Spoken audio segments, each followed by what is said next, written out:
So I finally saw Morbius, so let's talk about it. Right off the bat, this is one of the worst edited movies I have ever seen. Just in the first 9 minutes alone, there were so many editing and storytelling problems. The time jumps that the movie did just needlessly made the rather simple story feel convoluted. The origin story itself and the way it was executed reminded me of the 2003 Daredevil movie, but even worse. The movie just cuts from one scene to the next with little to no build-up, and yet it has the audacity to expect you to care. The movie is also very noisy. The editing is so fast-paced and horribly edited together, and the music in the movie is constantly playing and off-tone with what's going on in the scenes, and it just makes the movie feel very chaotic and noisy. The music in this movie is not here to tell a story, it's just here to be here, and it gives off the wrong tone. The music in movies needs to be in sync with what's going on in the film. It needs to adjust and tell the same story that the visuals are telling, but instead, the music would never slow down or even quiet down. The music was just always loud, especially in the first third of the film, and it was giving me a migraine. There was a point early on in the movie where I was like, finally, we're in a quiet room where there's no noise. Let's go for a walk.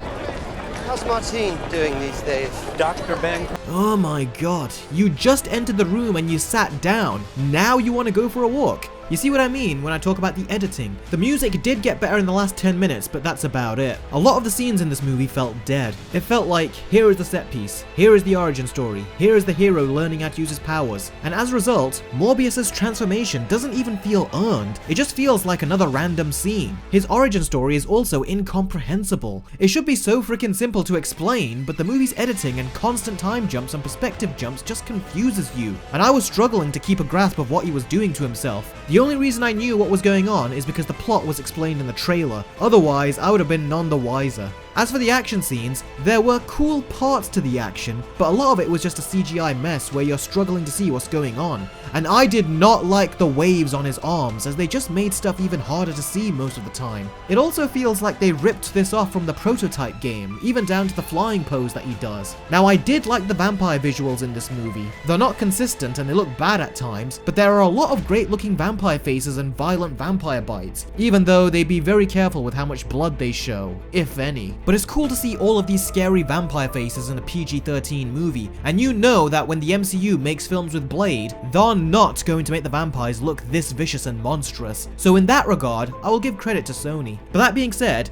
this movie should not have been PG-13. It clearly needed to be rated R. It feels very edited for TV, and you see some blood here and there, but that's about it. You're not even allowed to see him drink blood from the blood bag. That's how careful they are being at times to hide the blood. And there are a lot of inconsistencies in the movie that just don't make sense. I won't mention all of them, otherwise we'll be here all day, but shouldn't seeing this load of blood get Morbius going if seeing a drop from a distance got him going earlier? There was also some scenes that were downright hilarious when they clearly weren't supposed to be. Morbius goes to the hospital to see his sort of love interest, and man, she looks good for a hospital patient. Her hair is all neat and styled, and makeup is done and everything. The other thing that takes you out of the movie is that the cops don't even react when Morbius is transforming in and out of his vampire form right in front of them. And they don't even react when they see a swarm of bats for the first time. You can't get invested in a movie like this when even the characters aren't invested. The feeling of discovery in this movie when you see Morbius's powers being revealed is completely lacking.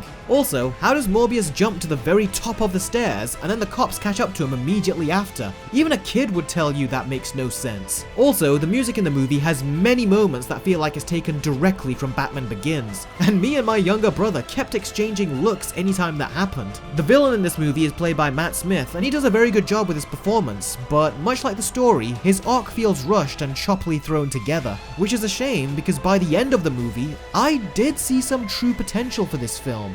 If the movie was a tragic story of two friends and how they both chose to battle their disability and addictions, and the vampire part being a metaphor for their addictions, and then the movie ending with Morbius having to kill his best friend, that would have been emotional and tragic. Just like the best comic book movies, it would have been a drama posing as a comic book film, and could potentially show how Morbius turns into a villain, and he could have been a very tragic figure. But instead, Sony just had this movie made so they could force a villain into their new superhero universe, and I really couldn't care less for their obviously forced universe that nobody asked for. So yeah, my score for Morbius is a 4 out of 10. I did like the vampire visuals and the horror stuff that this movie tried to do, but the film just doesn't work from pretty much every aspect. And although I personally found some enjoyment in the last 10 minutes, I really was not impressed. And I was shocked at how terrible the credit scenes were. It was obvious that they changed Vulture's dialogue at the last minute, and now his words and interactions don't even align with Morbius's response. Also, if Morbius can fly, what is he doing driving a car for? This movie is just not thought out, and is another example of Sony not knowing what the hell they are doing. And if this is any indication as to what their next load of comic book movies are gonna be, then I really am not interested.